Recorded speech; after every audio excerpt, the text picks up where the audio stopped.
Sumatera Utara korban meninggal dunia ada 116 jiwa. Kemudian 42 jiwa masih dalam pencarian. Kami informasikan secara berurutan, ini yang terberat adalah Sumatera Utara yang duluan bencananya. Ini hari keempat karena mulai bencananya adalah tanggal 25 November 2025. Setelah itu baru Sumatera Barat. Sumatera Barat menyusul. Jumlah kabupaten kota di Sumatera Barat tidak sebanyak Sumatera Utara dan Aceh yang terkena bencana. Dan setelah itu Aceh ini belakangan baru kemarin terjadi bencana yang cukup besar, banjir dan longsor.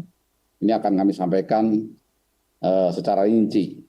Yang pertama untuk Provinsi Sumatera Utara, per hari ini, per sore ini, kami mendata untuk seluruh Provinsi Sumatera Utara, korban meninggal dunia ada 116 jiwa. Kemudian 42 jiwa masih dalam pencarian. Tentu data ini akan berkembang terus karena kami informasikan juga masih ada titik-titik yang belum bisa ditembus, yang masih dalam proses penanganan, yang diindikasikan di tempat-tempat longsoran yang belum bisa tembus itu mungkin juga ada korban jiwa manusia. Sehingga setiap hari akan kami update. Untuk sementara datanya itu. Rinciannya Tapanuli Utara meninggal 11. Tapanuli Tengah meninggal 47. Tapanuli Selatan 32 meninggal dunia. Kota Sibolga ada 17 yang meninggal dunia. Humbang Hasundutan ada 6 meninggal dunia. Kemudian Kota Padang Sidempuan ada 1. Fakfak Barat ada 2. Dan sementara untuk Mandailing Natal, data kami sampai sekarang tidak dilaporkan ada yang meninggal. Kemudian untuk pengungsian, ini tersebar ya, jumlahnya lebih dari 1.000 KK. Ya. Untuk Tapanuli Utara, ini kami cek awal, titik pengungsian sementara terpusat 1 titik, di jalur yang menghubungkan Tarutung ke Sibolga. Ya, ada bangunan gereja di sana dipakai untuk mengungsi. Dicek sekitar ada 600 kepala keluarga. Kemudian Tapanuli Tengah ini juga terkonsentrasi di GOR milik Pemda Tapanuli Tengah. Itu sekitar 1.100 kepala keluarga. Ini kalau malam penuh sekitar 1.100, tetapi kalau siang kami hitung, kami cek sekitar 600 karena pada saat siang sebagian masyarakat yang mengungsi juga mengecek dan membantu membuka jalur-jalur yang masih putus. Untuk Tapanuli Selatan ada sekitar 250 KK, untuk Kota Sibolga sekitar 200 KK, Humbang Hasundutan ada 150 KK. Sementara untuk Mandailing Natal, ini tersebar ada di 5 titik tempat pengungsian. Ini kami hitung sekitar 1.500 KK. Kemudian untuk jalur transportasi, jalur komunikasi, untuk per hari ini, untuk Sumatera Utara relatif sudah lebih baik daripada 3 hari kemarin.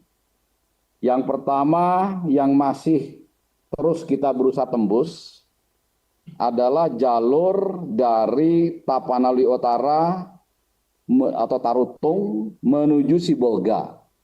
Ini adalah urat nadi atau jalan yang sangat vital, tetapi sekarang masih proses untuk pembukaan, dibuka oleh Satgas Gabungan, ada Kementerian PUPR, ada Pomdam 1 Bukit Barisan, ada Satgas TNI dan Satgas Polri.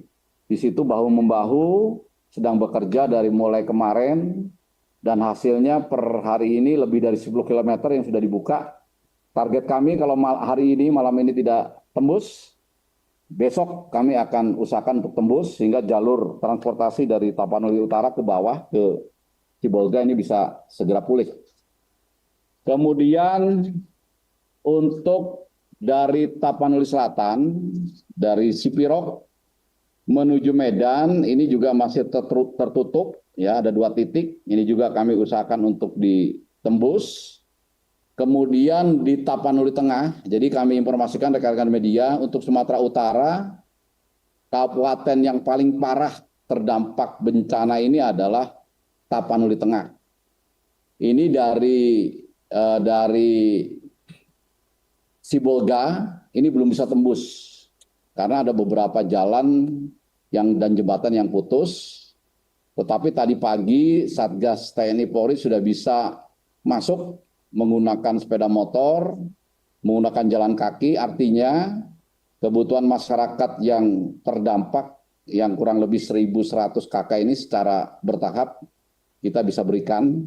Dan jalur udara dari Pelabuhan Pinang Sori di Sibolga, Tapanuli Tengah ini sudah bisa masuk ke Tapanuli Tengah.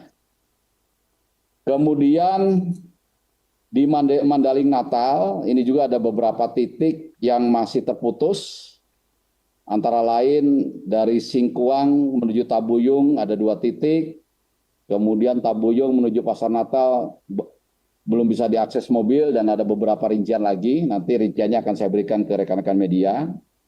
Ini yang dilakukan oleh kami, ya, Satgas Tanggap Darurat yang sementara dipimpin oleh BNPB karena masih ditetapkan status tanggap darurat.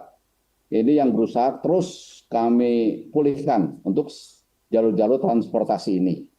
Nah, untuk jalur komunikasi, memang ada beberapa kabupaten kota yang masih belum pulih, yang sangat masih perlu pemulihan adalah Tapanuli Tengah. Jadi praktis kalau kita masuk ke Tapanuli Tengah itu tidak ada sinyal sama sekali. Langkah kami adalah kita memasang jalur komunikasi darurat, jadi menggunakan Starlink. Nah, ini Starlink juga sudah didistribusikan baik ke pemerintah daerah, baik ke titik pengungsian, maupun kepada Satgas TNI Polri. Jadi walaupun masih terbatas, per sore ini relatif masyarakat di Tapanuli Tengah sudah bisa berkomunikasi keluar daerah Tapanuli Tengah. Jadi memang mungkin rekan-rekan media juga banyak yang bertanya gitu, banyak yang dari luar Tapanuli yang bertanya tidak bisa mengkontak keluarganya, itu rata-rata yang keluarganya berada di Kabupaten Tapanuli Tengah itu. Nah, sekarang dengan adanya sistem komunikasi darurat ini, mudah-mudahan itu bisa sedikit terbuka, dan ini terus akan kita perbaiki, ya. Tentu saja per besok kalau saya memberikan informasi lagi, tentu kondisinya sudah lebih baik daripada hari ini. Download Tribun X sekarang, menghadirkan lokal menjadi Indonesia.